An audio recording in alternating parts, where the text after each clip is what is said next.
I'm going to tell you a secret, and it's really not that big of a secret. The secret is, to achieve success, you have to do good work for a long time. That's it.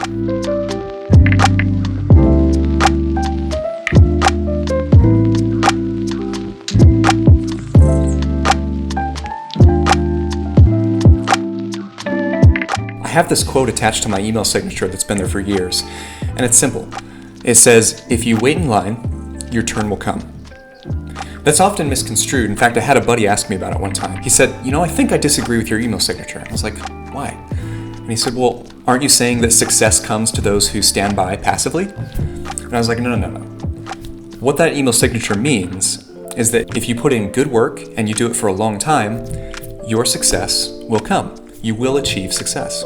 This simple fact is outlined in almost every single success story there is. So even the people who achieve success early on, those outliers, they still have to continue with consistency to keep that success going long term. This quote is not an invitation for passivity. It's a reminder that success comes to commitment to your craft. This is part 2 of my 4-part mini-series, How to Succeed in the Creative Industry. And in this video, we're going to be talking all about how to compete. And my hope is that you'll be able to look at a healthy way to compete with people while also maintaining respect within the industry. So in order to build a successful personal brand, you need to work. And if you don't have enough work, you find it by getting people's attention. Your network, especially in a creative industry, is everything. I'm sure you've heard the quote, it's all about who you know. It's about who you know that knows that they can trust you to deliver a quality product consistently over time. So when you're networking, I recommend focusing on building relationships first. And this doesn't mean manipulating people. This means genuinely going after being friends and looking for ways that you can help other people build their empire up, build their skill set up. If you build relationships that are both wide and deep, trust will come naturally over time. I was told a while back that anyone can build a successful career as a freelancer with just 10 clients.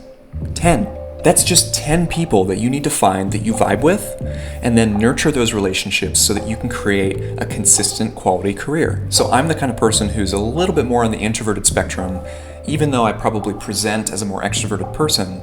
And there's very few things that give me more anxiety than going to a networking event. So if that's not your thing, like me, I recommend meeting with people one-on-one. Just ask them to coffee. And when you start those conversations, don't come at it from a posture of what can I get from you? Come at it from a posture of how can I help you? How can I be valuable to you?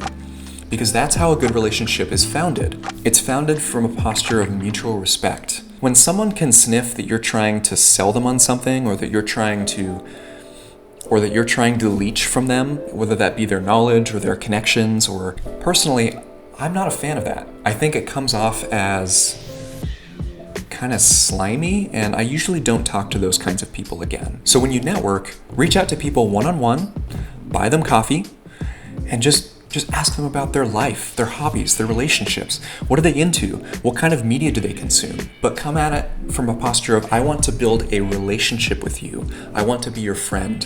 And I guarantee people will always react more positively to those kinds of conversations.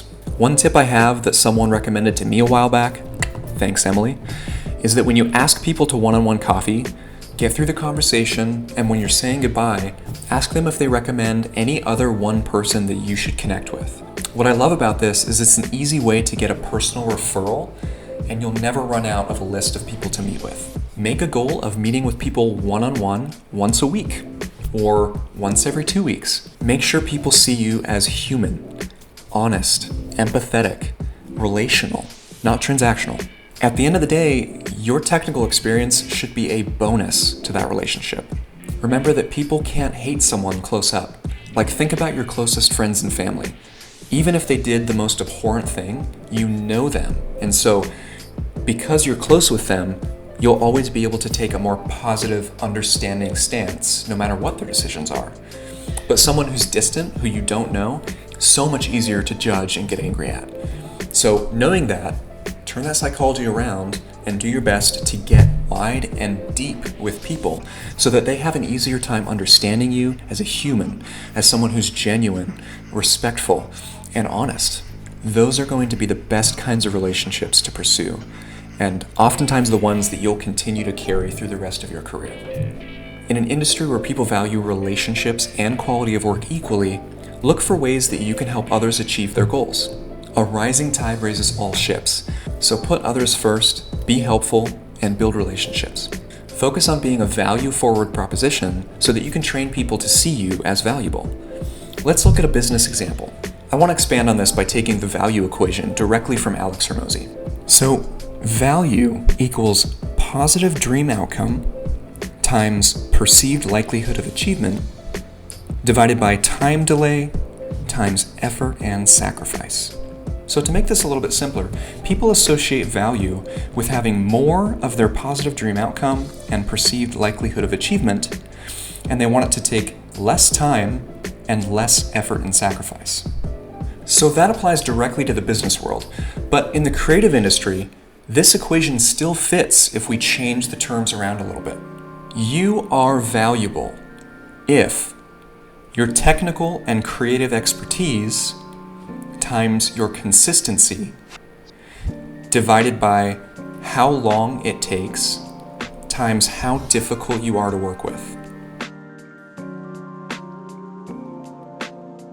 So in other words, you are valuable if you have more technical and creative expertise and you're more consistent with that expertise, and it takes you less time and you are less difficult to work with. So let's talk about consistency a little bit.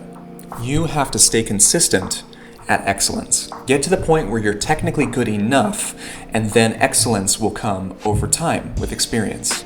The key to consistency is focusing on the process of getting there and not the results. So when you do achieve success, you keep achieving. And when you haven't achieved success yet, you keep doing the thing that will lead to success eventually. If you build a habit of sticking with something over a long period of time by making process-oriented goals instead of outcome-oriented goals, then, in a decade when you arrive, you will have established yourself as someone who can stick with consistent outcomes for a long period of time. And that's a trait that every single successful person in this world needs to have. Look for examples of this in the people that you admire within the creative industry, people that you look up to. Sure, there's always outliers, but for the most part, anyone who you admire has been doing it for a decent chunk of time. So start putting in those 10,000 hours now. This quote is from Atomic Habits. It's a great book, highly recommend it.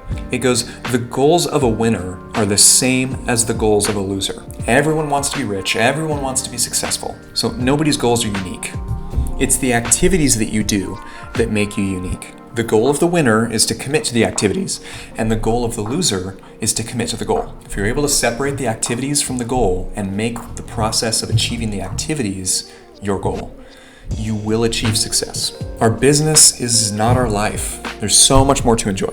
Traveling, hobbies, family, new experiences, and all of those take a heavy toll on our emotions. So if you can separate your activities from your outcome in your business, you'll be just as happy at year 1 as you will at year 9, because you're not putting your emotions, your life, into something that you can't control. Use your ego to fuel your own success. Develop consistent habits over long periods of time, and you will achieve success. It will change your life. The reason so many people fail in the creative industry is because they don't stick with it when they don't see results immediately. I know you've heard this before, but it's true. Confidence comes from the belief that you are going to make it. And you will. Statistically, you will make it, no matter how good you are technically, no matter how much creative capacity you have. If you stick with it and develop good habits, nurture good relationships, and keep that consistent over a long period of time, you will achieve success. You will reach your goals. Let's illustrate it out and apply it to film. So it goes something like this. The Dunning-Kruger effect is the idea that when we see something new and we don't have any experience in it, we think that we know more than we do. And as creatives, we're especially guilty of repeating these patterns throughout our career because we don't stick with something. When you start a new activity, whether that be a hobby or a creative endeavor, you're here.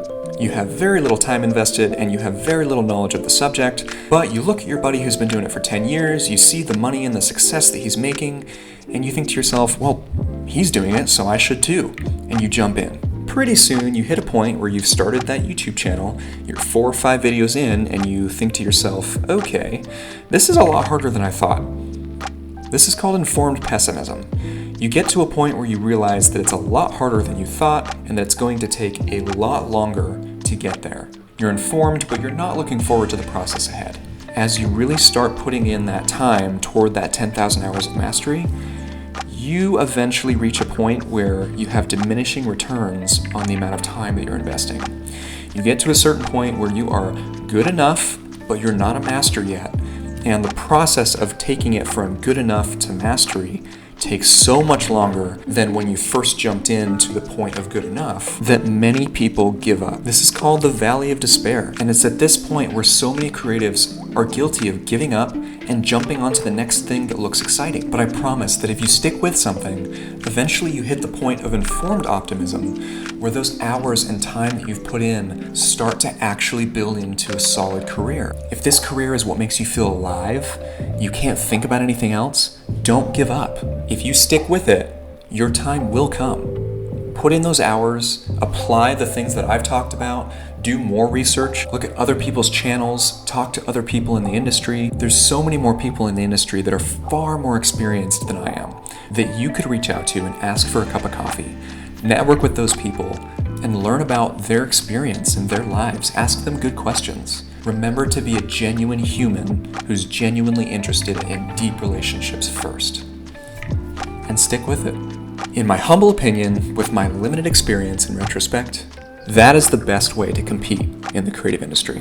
Thank you so much for your time. I know this is a super long video and it's a huge commitment to watch this thing, so thank you for sticking around. And I look forward to part 3 in this series, How to Invest. It's going to be a good one.